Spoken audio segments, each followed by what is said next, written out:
Hello and welcome to another Madaxeman List Special podcast. This is an ADLG version 4 special, and it's even more special because we're looking at lists which have been used in an actual competition. So from the 3T's in York, which happened quite recently, we're looking at the lists in the top 3 places, and then also another couple of lists which the three of us also used as well. So you're looking forward to seeing Bosporans, Thracians, Late Imperial Romans, Parthians, and also the Nobades, Blemian Nobades, but definitely the Nobades, which I think we all know by now won the list. So sit back as I'm joined by the regular contributors Dave and Richard for another ADLG List Pod. This means war.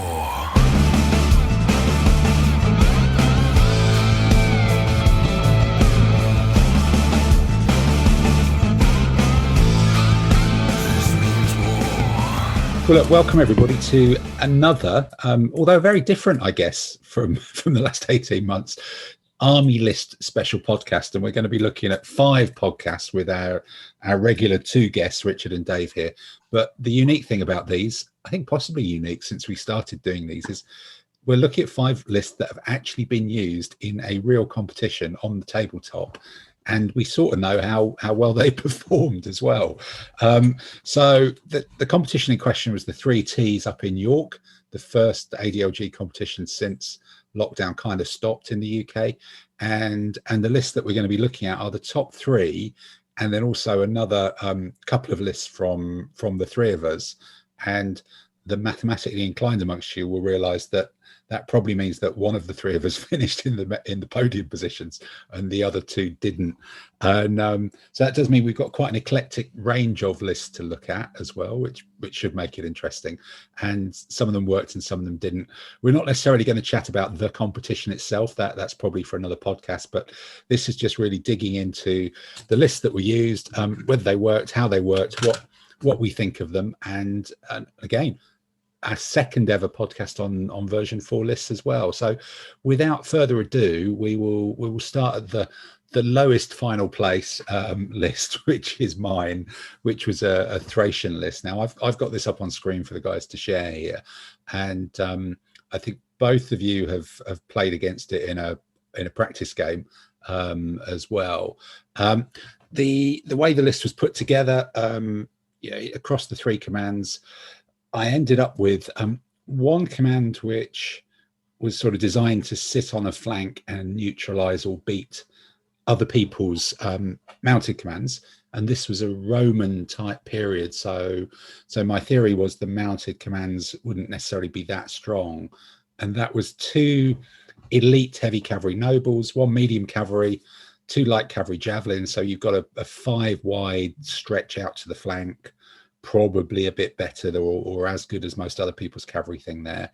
And then my usual trick of 2 heavy spearmen hoplites. These are the mercenaries that are allowed in the Adrician Thracian option. A javelinman, really, because you do sort of feel like you need someone else there. Whether a javelinman's the right thing is a question. And a light infantry javelin to screen the hoplites. The second command was the main one, really, a brilliant general, because you only get 3 command points in the Thracians. The first one had competent.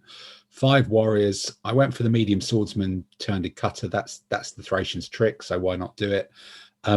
This sort of half-hearted other cavalry wing, 1 medium cavalry, 2 light cavalry javelin, then 2 javelin men just to break it up a bit, give you a bit of shooting from the 5 medium swordsmen, and a light infantry javelin and a light infantry slinger. And then in the final command, which is where I stuffed the 4 permitted elite hillmen that you can have in the Adrician list without taking an ally. So I dithered about taking those as impetuous foot, but in the games that I tried it, they'd just been too difficult to control. So I took them as medium swordsman elite, which gave me 9 of the medium swordsmen, a saving, I guess, of 9 points on version 3. So 1.5 of those were free.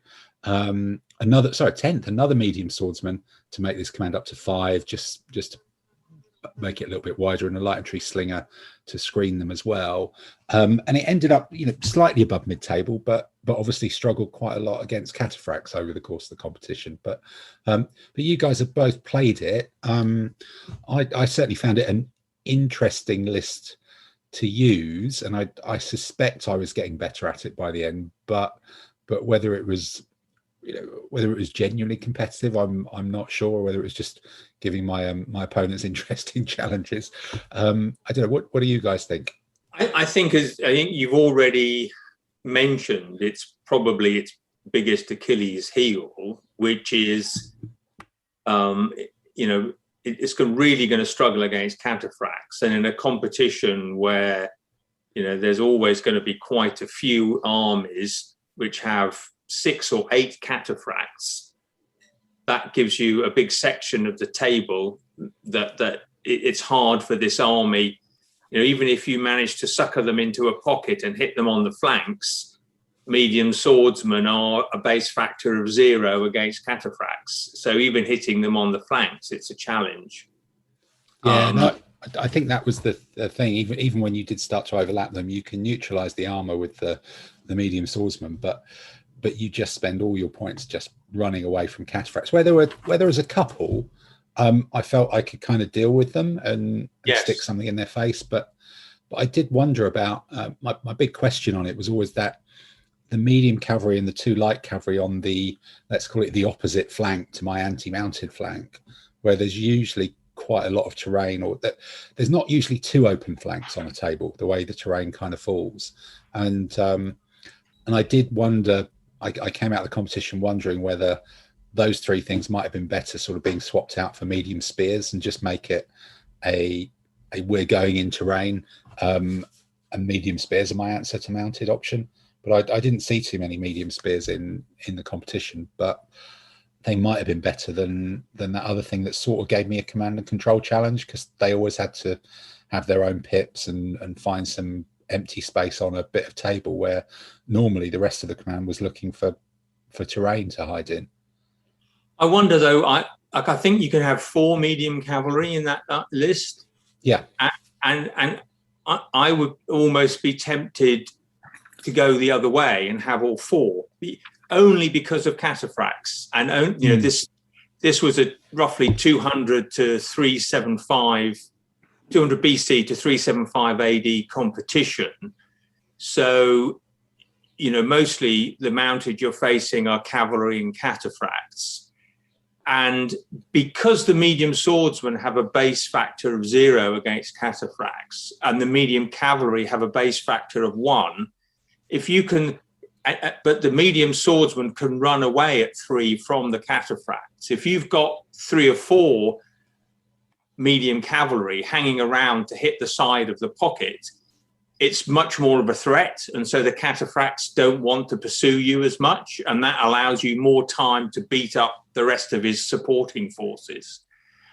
And I've been looking at this quite a bit myself in list design, because they're so cheap at 7 points. As long as you've got something in front of them to screen them from bow fire, I think they can be more useful sometimes than a medium swordsman, particularly now that they're effectively +2 if they hit something on the flank. Yeah, I think it's something worth considering for a mainly medium foot army. Yeah, actually, it may well have been that the 2 light cavalry were the problem. That they just didn't really have a role.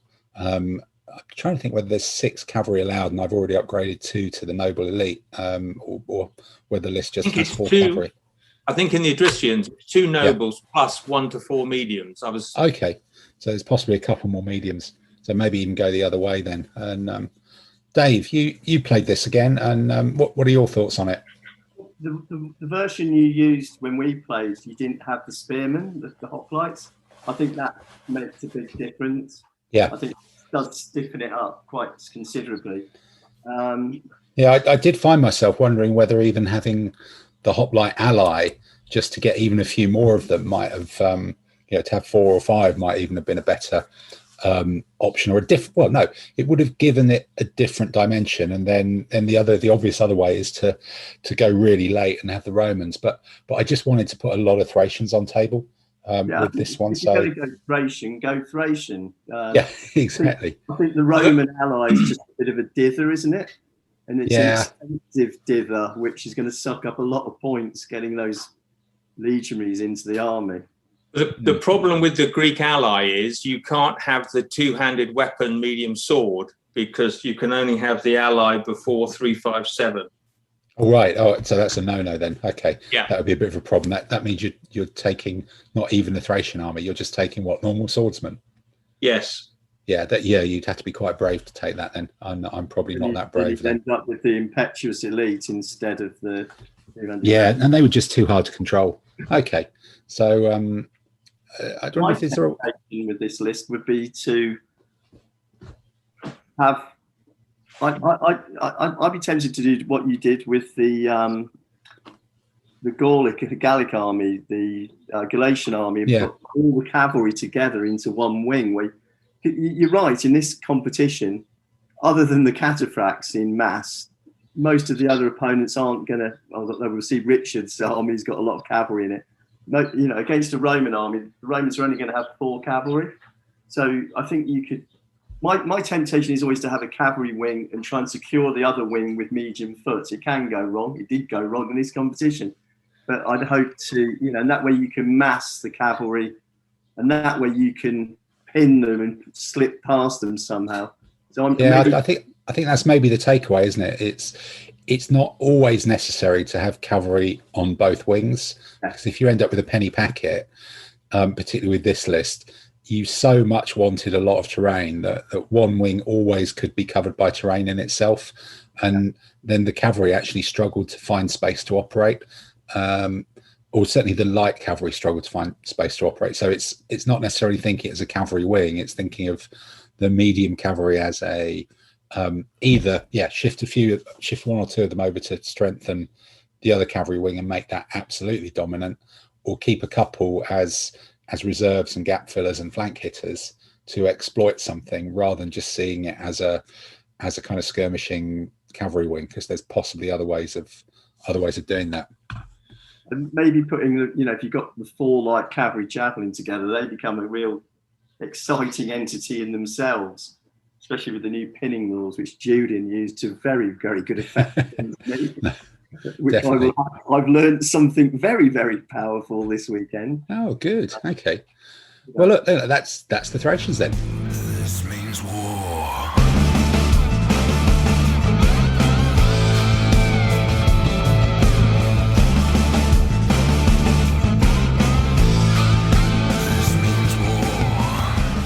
So look, second list, and again, a quiz for the mathematically inclined. The fact that we're working upwards and then we're going with Dave's, it's probably given away that Richard ended up troubling the engravers this weekend. But Dave, you were one of the many people who took Roman lists in this Romany type period.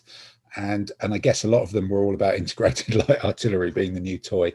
But you took the late Imperial Roman list and even shoehorned a strategist into it and got it up to a reasonable size. So, talk us through this. Run us through what's in each of these commands. Well, I think with the late Roman army, you've got all the toys you could ever want. You've got the legionaries, elite, in any format you want, whether you want them with rear support or armor, whatever. You've got cataphracts, you've got heavy cavalry, impact, you've got excellent medium foots. The issue really is which toys do you take in which combination, and how do you pay for it? The issue I find with this army is the late Roman is you're only allowed 2 legionaries elite, you're only allowed 2 cavalry elite. So it's not a case of like how are you going to shoehorn and where you're going to give yourself the impact. The cavalry wing I've got there, I found wasn't powerful enough on repeat. So you had a heavy cavalry impact elite with a general. Yeah. You had a heavy cavalry impact elite, so 2 of those, 2 heavy cavalry just vanilla, 2 light cavalry javelin and a light cavalry bow. So that's 4 wide of heavy cavalry, and 2 of them are about as pointy as it gets. Yeah, I think if you're going to my latest version of these, I think if you're going to go with light horse and cavalry together, you need to have at least 3 light horse. And again, the late Roman list is limited to 2 light cavalry javelin, or else I'd have gone with 3. So the bowman's in there to make that. I think 2's fine, but you'll get overwhelmed by someone else. And then the issue I had was the heavy cavalry at the moment really suffer against light horse. If you fight a light horse javelin, If you take a hit from shooting against light horse and then charge into a light cavalry javelin, you're fighting on evens.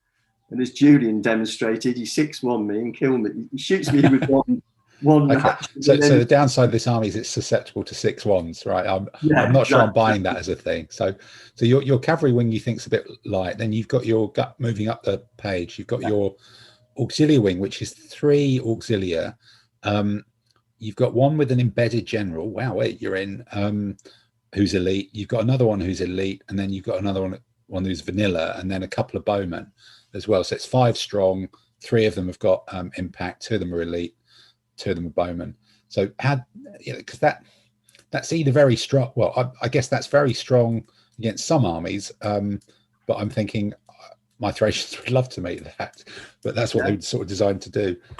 Well, what I wanted to do with that, I mean, I wanted some flexibility. If there was a wing which was terrain based, that could hold as a terrain wing. But in actual fact, I want that command as much as possible to work with the cavalry. And I want to use the pips from that command to get the bowmen round the cavalry and do my usual trick of getting them onto the wing to support the light horse if possible. That didn't come off really at all in this competition. I just didn't have the pips. The 3 auxilia in themselves are quite powerful, especially 2 of them elite. One with the general, yeah. One. I think this list is wrong. It was competent as that. Don't worry, he wasn't a general. But he wasn't included. Okay, all right. Yeah, they could actually combine with the legionaries or combine with the cavalry. So I'm trying to give myself flexibility. So where you've got the first command, you've got 4 legionaries, 2 cataphracts. That gives you 6 wide. If you can find yourself a situation where you want to extend the width with the medium infantry, that can make you 9 wide, which I think is really effective. 9's starting to be a big number, isn't it? Yeah.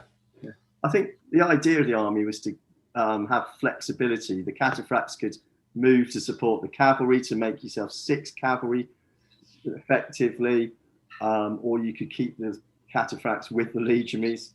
Against the Sassanids, it did well, apart from some bad dice. It didn't do so well against the other Romans because the other Romans I found were armoured and things like that. They just went big on the Roman thing. Yeah. So how did the light artillery do? Because you had 2 of them. They're the cool new toy that everybody's excited about, and 2 of them. I'm wondering if you, in the light of day, having used them 5 times or 7, 8, 9 times with practice games. What's your thoughts on 2 integrated light artillery now? Is that an auto pick, or is that an auto drop, or is it somewhere in between? Well, considering they reduced the enemy to 0, you think they'd be hitting more often than not, but they aren't. No. And I think that was just a factor of bad dice rolls. They do become a bit of a liability where you get into combat and you have to leave them behind, and you're trying to use pips to manoeuvre them away. So they can end up being 4 easy points for an opponent. I think I'd take 1 just to give the threatening fear to the cataphract opponents and things like that. The only thing they achieved in this competition was shooting one of Julian's medium foot dead. Right. And I think it's not a great return on 14 points or 18 points, 16 points or something, is it? They're 7 points each. I think, to be honest, I'd have dropped one of them, use the points for rear support for the auxilia probably. Rear supporting the auxilia gives them a bigger chance of surviving in the open against mounted. I think that's a really good way of using those points. And getting that, squeezing another auxilia Susa Commentatis, the medium sword mediocre in for 4 points would be really handy. Okay. Richard, what's your thoughts looking at this one? Yeah, I do think that under version 4, all the Romans are a lot more playable. They certainly would have been. One of the fun things about this competition is only 2 players could have each army, and I was too late in making my choice. But otherwise, I would have gone for one of the later Roman armies, I think. So I do think that they're excellent, and I do think for the first time, legions are much more playable against almost any opponents. The bigger change for me, the integrated light artillery is nice, but it's the missile support removing mounted furious charge, it is a really good play balance change in the rules. And I certainly found all the Romans I played very, very difficult to attack with a cavalry army as opposed to a cataphract army.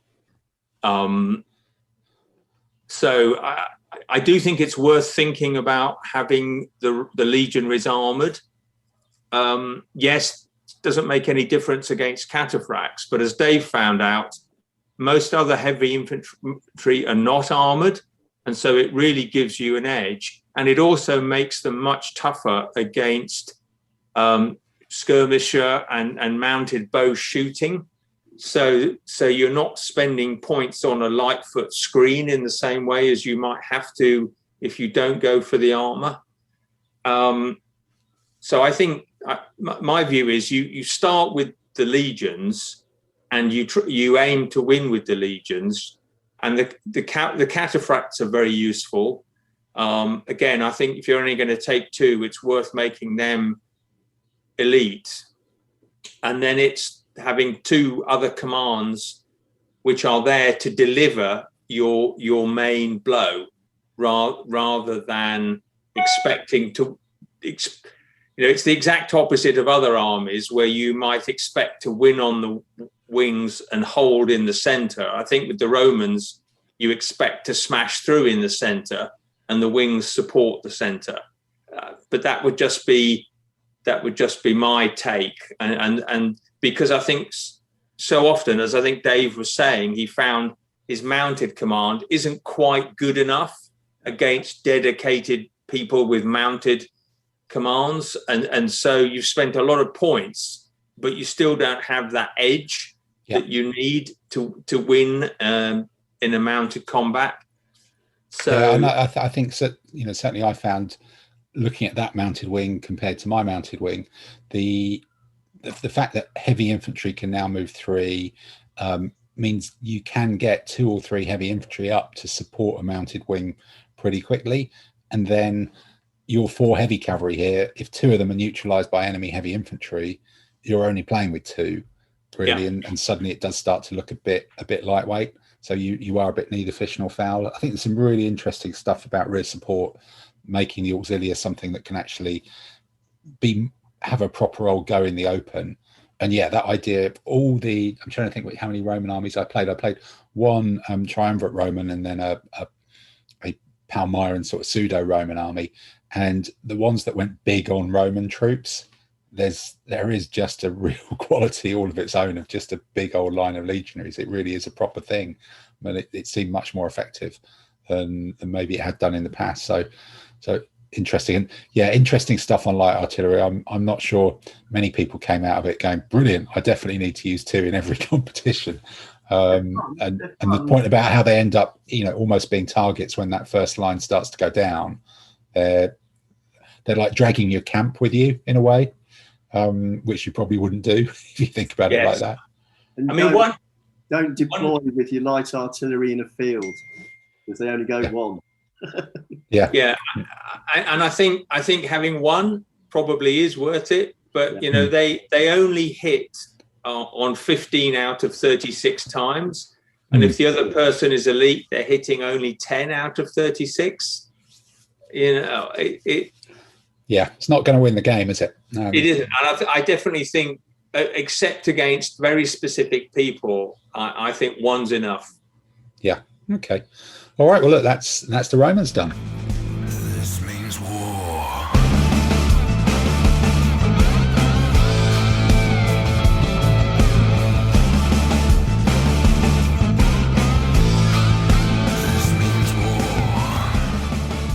So then we're into the top 3, and we're into Mr. Case. So you trouble the engravers, but only if they're good at carving 3s on little plates. So Mr. Case, you took Bosporans, which is an interesting list because it's impetuous heavy cavalry, which used to be the magic bullet against cataphracts, but now cataphracts get impact as well, so they're possibly not as good as they were against that, but still against other things. And you've managed to cook up a list that's got 9 I believe, impetuous heavy cavalry in it, and a fascinating 1 in the second command and 4 in the first one. And it seems straightforward. But talk us through your list on this one and your list design here. So the 4 in the first and third command are also elite. Okay. Yep. Which makes a big difference. That's a big difference, isn't it? Yes. Yeah. So there's a choice to go early where you get sort of Greek foot and a command of 2, or later where you get Roman foot and a command of 3. And I decided to do that partly because I like the look of 4 medium sword impact to go, because obviously the heavy cavalry is great, but it's useless in terrain. So now they're kind of mock auxilia then, are they? Or actually they are. At that period, the Bosporan kingdom was a Roman client kingdom, so they were trained and modelled by Roman military advisors to basically be auxilia. So the design is that you put the ally in the centre with 4 impetuous elite heavy cavalry and a screen that you can throw forward of bow. On their open wing, you have something very similar, but with an extra medium cavalry bow to give you something that you've got a bit more control over. And then hopefully either one wing or the center is full of terrain, and that's where the large command goes. It's got 5 battle troops and 2 light foot javelins, so that's 7 terrain troops, all of which are pretty handy. And then a little bit of cavalry, a medium cavalry bow, and an impetuous heavy cavalry, just so that if you're facing another pure medium foot, you've got something that will give them a hard time as soon as they're in the open. And the big problem with it all weekend was that out of 5 games, the ally was unreliable 4 of the 5 games. So that's awkward, isn't it? That's tricky. It is, and it really, because it just slows down. It's not the death knell, and in many cases they were triggered, but often quite late. And I always played it quite defensively. I had most of the heavy cavalry starting almost on the baseline. That works quite well because the whole point is they're very vicious, but a little bit brittle. So you want to be able to time your blow and then concentrate and really pour all of that effort on a narrow frontage. I must admit, that was my kind of huge first question with this list is, are you just ideally racing 8 impetuous elite heavy cavalry at someone before they get a chance to react, or are you doing something slightly cleverer than that with it? Often you are doing that. Sometimes you're actually stacking them, 3 and 1 or 2 and 2, depending on whether the other guy's got supporting heavy foot with his flanking troops. But you can also redeploy a lot. Sometimes 4 of those heavy cavalry are moving over to support the medium foot sometime. But the point is, with 6 light horse, and sometimes with the 2 medium cavalry bows supporting them, you're pushing a screen a long way forward. And then with the rest of the troops, you're able to move from side to side. I was quite often defending, and so quite often I'd have the medium sword quite forward in a plantation ambush. That worked quite well several times. I was able to beat Julian because I was fortunate, because he threw his camels forward a bit too early with not quite coordinating support. And the 8 heavy cavalry beat the 6 impetuous medium camels just by weight of armor and being elite, really. True. I came a cropper against Dave, really because I was unable to deploy a third of the army until too late in the game. And he was able to chew me up at the edges before I got going. So I think it is a strong list, but it needs very careful play because, as I say, the heavy cavalry, even though they're armored and elite, they're quite brittle, and not being able to bowl over heavy swordsmen and medium foot quite as easily, particularly if they're supported, means I think it's a list that's weaker under version 4 than version 3. I enjoyed playing with it, but I'm not sure I'm going to be in a hurry to play with it again. Yeah. Do you think, because obviously this was the first version 4 competition and people are sounding out rear support and things like that. Did you come away from sort of games against people who could have rear support, and let's say Romans for that, with people thinking, actually, I should have, like Dave said, I should have spent points on rear support, and then once people know what they're doing, they'll spend less on artillery and more on rear support, and this list will become less effective? Well, no, because, I had a couple of games. The good thing is you're not impetuous against heavy foot. So quite often I would park 2 or 3 heavy cavalry in front of Romans, and we'd be in a Mexican standoff. He didn't really want to attack me, but I didn't really want to attack him. And often he had more points tied up watching me than I had. Yeah. So I could then outman him. So does the rear support only work then if you stand to receive a charge? Yes. Yes, fine. Yeah. Oh, okay. Wow. So you can't even wade in with it. Yeah. No. And when you attack medium swordsmen with rear support, if you're armored and elite, you tend to still win, but rather than winning at contact, it might take you 3 rounds. Yep. But that's where things like the artillery and a few bowmen are needed by those foot to counteract the mounted, because the mounted then doesn't like to stand in front of those kind of troops and just be shot. Yeah. No, that makes sense. Okay, Dave, what do you think of this one? What's your thought on it? I really quite like it. I think it's quite flexible. Although you've got a low command control, you've only got an initiative of 3. As long as you get the pips, and I understand Richard saying that you didn't get it with the ally, but then the ally can just sit there to some extent. But Richard's right. The secret with this army is manoeuvre with the cavalry and use the medium foot to try and win you the game, I think.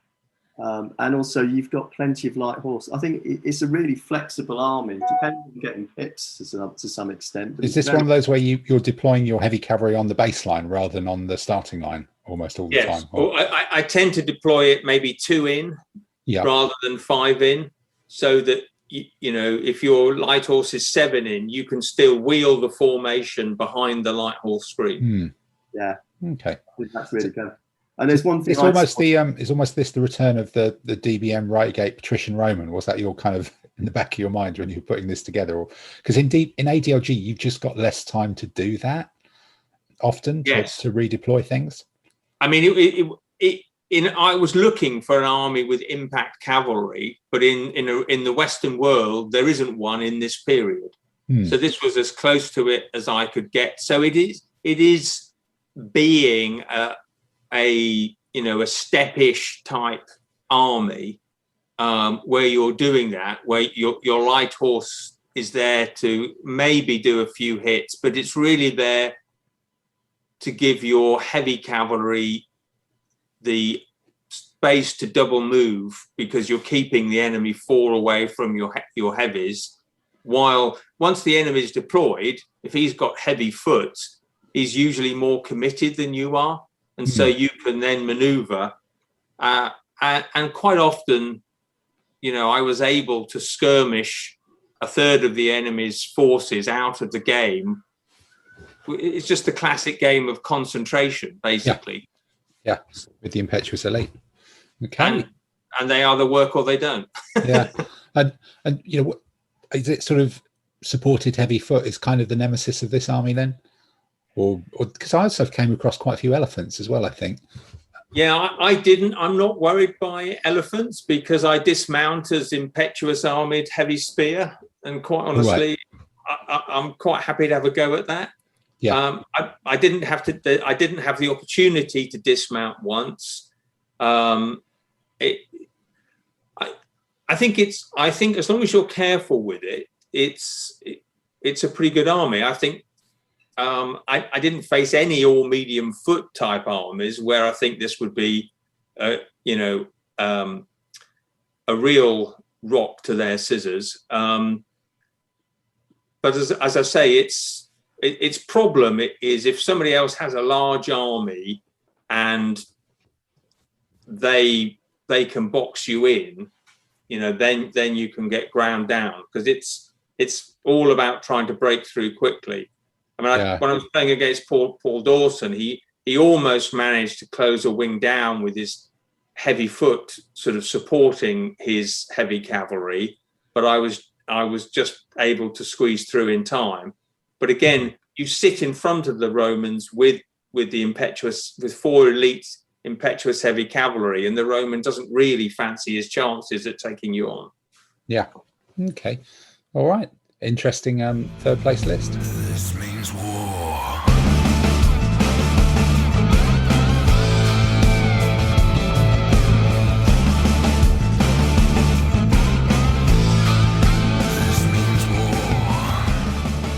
So we're now into the second place competition finisher, and this is Dave Allen, who was leading the competition, this sort of cataphracty competition with quite a cataphracty Parthian army. I think he did well to nip in early doors and grab this one. And so his list was a surreally small, and we think this is the correct list. We're not entirely sure, but it's pretty damn close. So there's a light foot bow and a cataphract elite general. That's your I'm deploying this first and not telling you anything because I'm clever.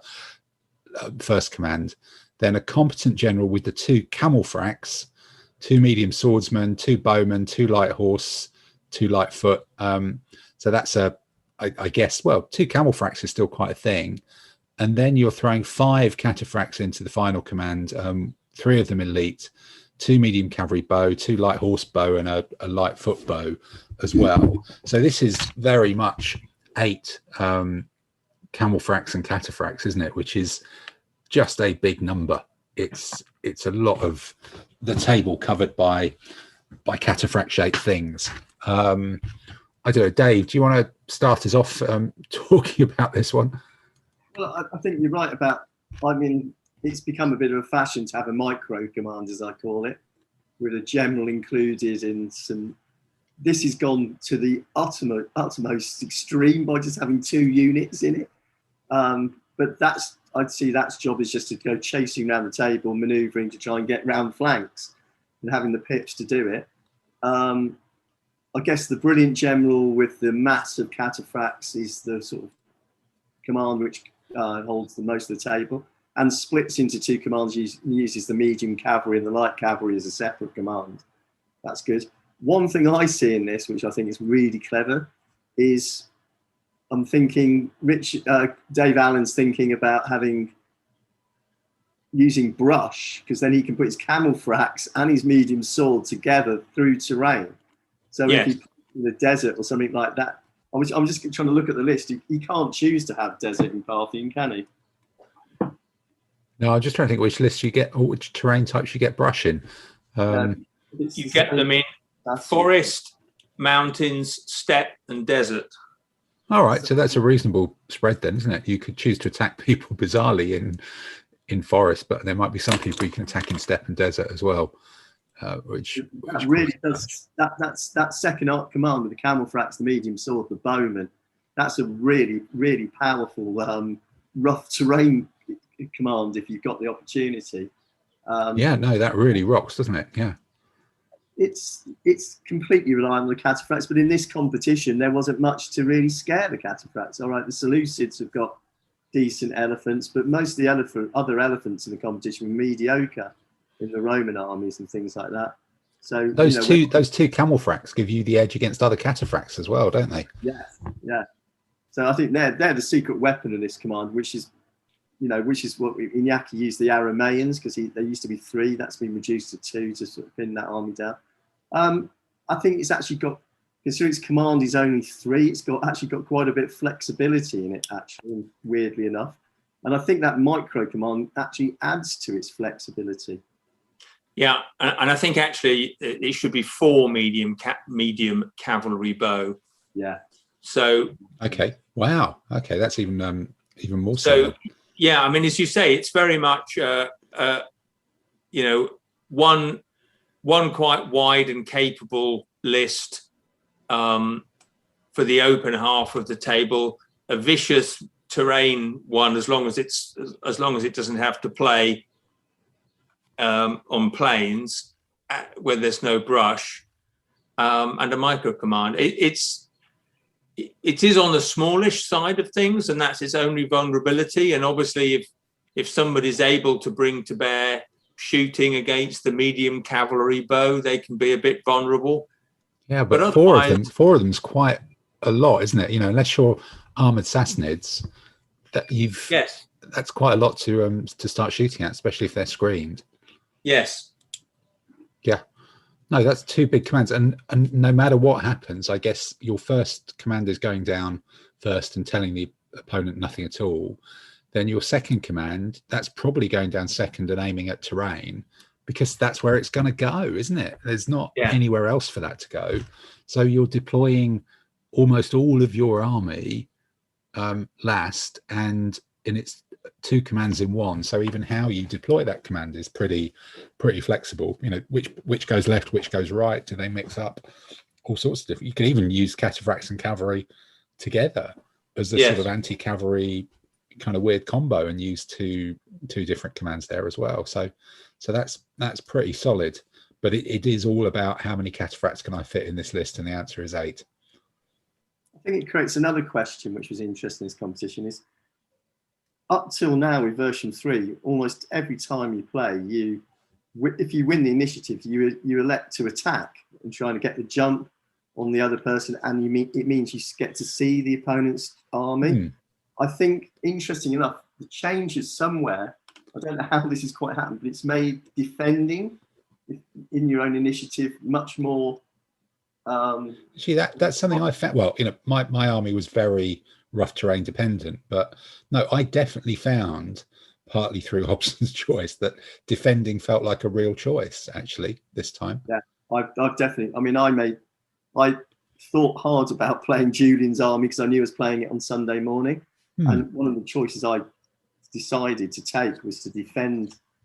If I won the initiative, was to defend in my own choice of terrain. And when it came to it, I went, no, go with the version 3 tactic and attack. And it was a mistake. It was a thorough mistake. Yeah, interesting. All right then. Well, look, you've mentioned Julian, so let's crack on and look at the final top place list. This means war.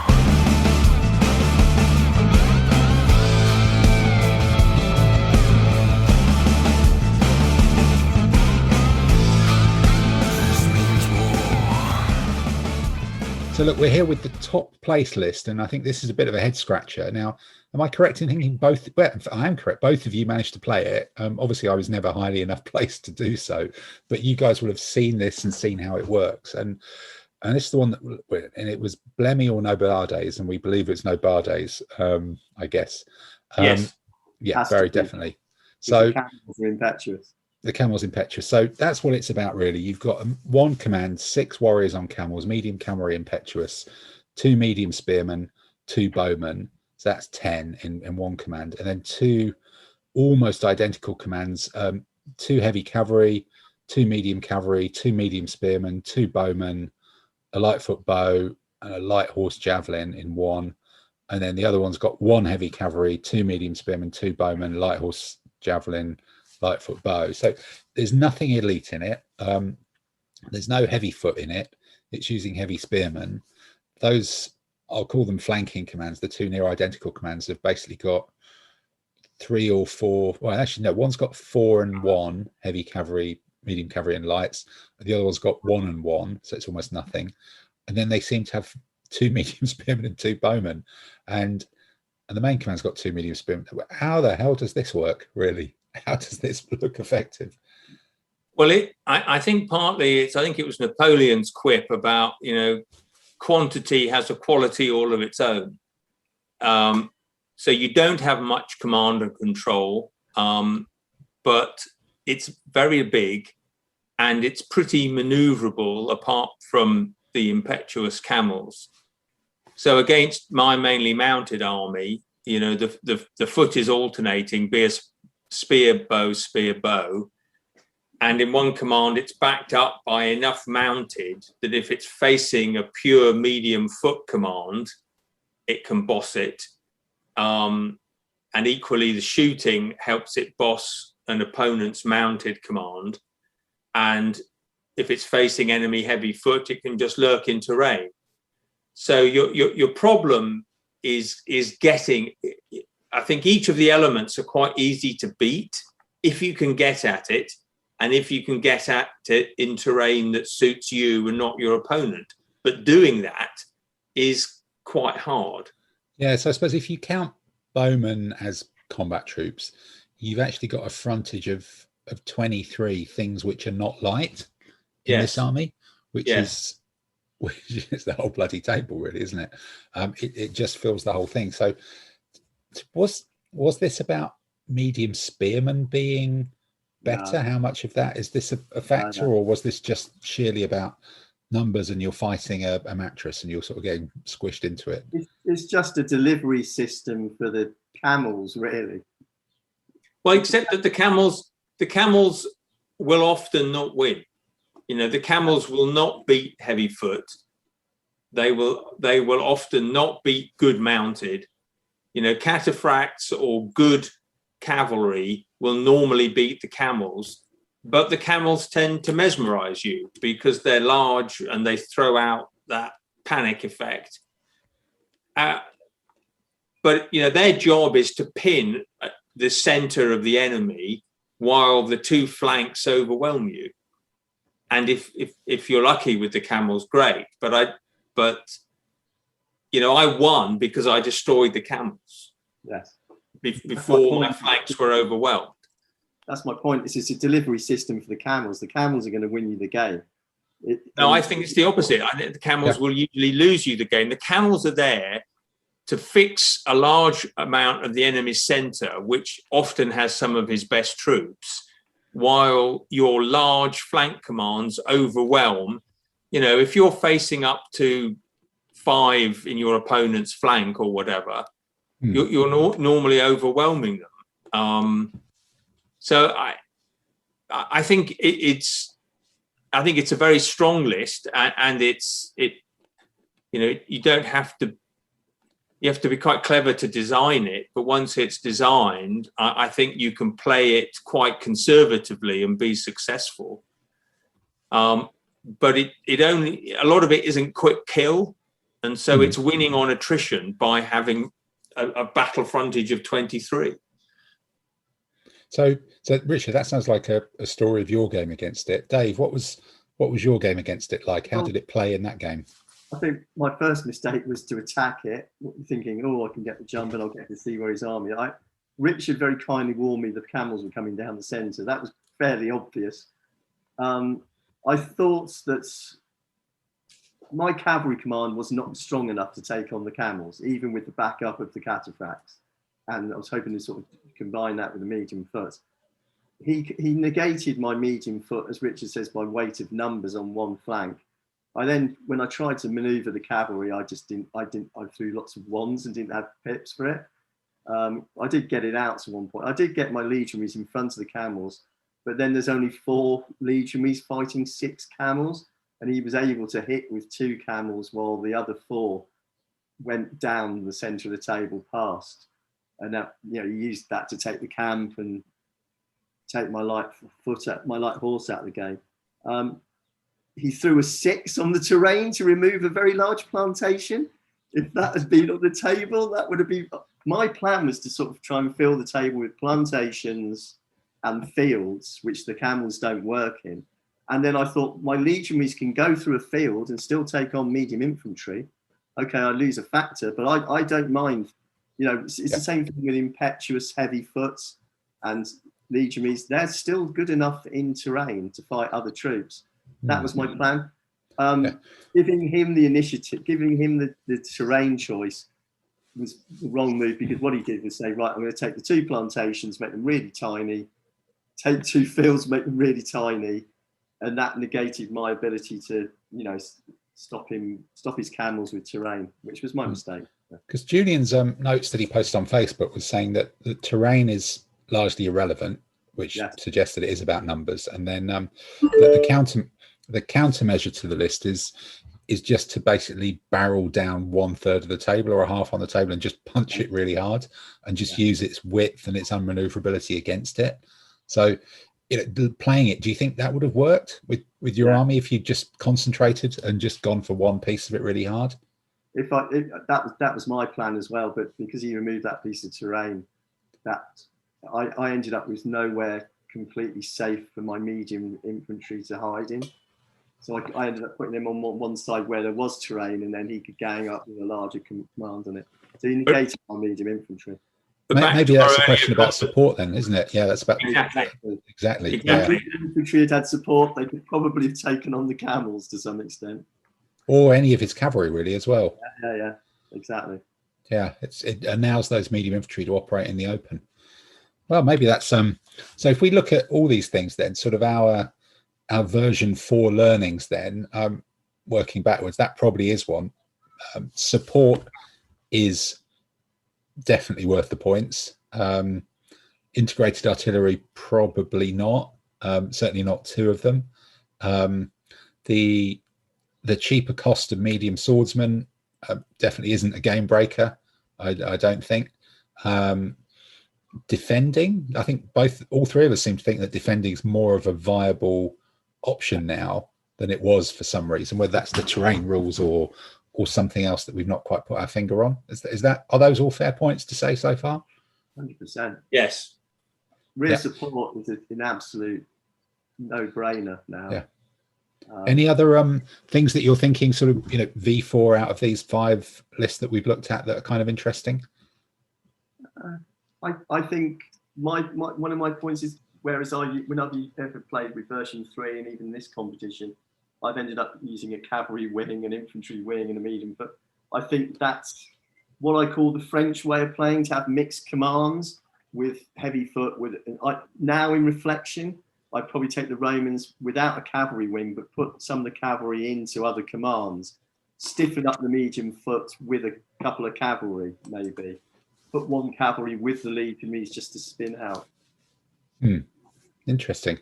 Yeah, I think there's probably, I don't know, it sort of feels like listening to all of these that there's more of a role for a couple of bowmen now. If rear support is going to mean that there's some more Mexican standoffs, possibly there is a role for a bowman with infantry as well, just to break those standoffs. Whereas before, the cavalry would just have a punt at something, perhaps a bit more. I think it'll be particularly interesting when you bring in the Eastern armies or the later armies, where you can have crossbows or longbows to negate some of the benefit of the heavy armor for things like cataphracts and heavy knights. I think definitely. And guess what? That drives you to more historical compositions of, heavy spears, which may or may not be supported, backed up by some missile power, with some mounted with them. So that's what I think is good, because the rules now drive you towards more historical orders of battle. Yes, agree with that. No, that's got to be a win, hasn't it? For sure. Okay. Well, look, I think on that note, we've run through 5 lists in fairly short order, which is good. Had a look at the ones which have done well, the ones which have not done so well, picked up a few version 4 hints. So some of these things, I guess, will be tested in the next competition. Well, no, there's a competition actually up in Scotland this weekend coming, which I think has got a slightly broader thing. Then there's Entoyment, which some of us are doing down in Bournemouth in a few weeks' time as well. So it's all interesting. It's all change. It's all pretty positive change, and some new stuff coming out. So I think on that note, we will let you go back to reading the rules and reading the lists and flicking them over. And I wonder who's going to be the first person to wear out their army list book and need to buy a second copy.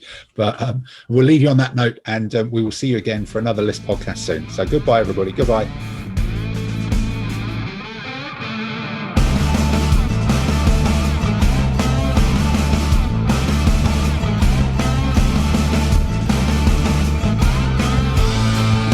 This means war.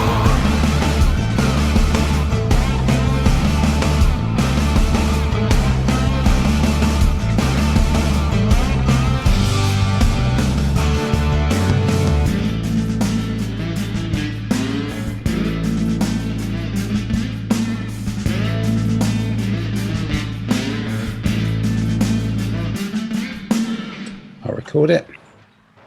Good, that's excellent as well. So, I can't remember how we do this. You're in a theatre on your screen, Tim. I am, yes. Yeah, this is just to make it a bit more exciting now that we're back at doing this. There's all sorts of options, so here I am.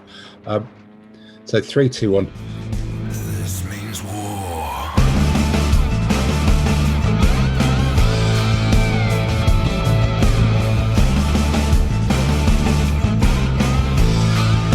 This means war.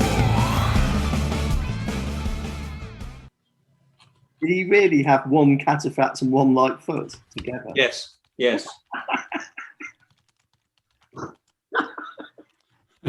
That's taking micro commands to a new absurd level.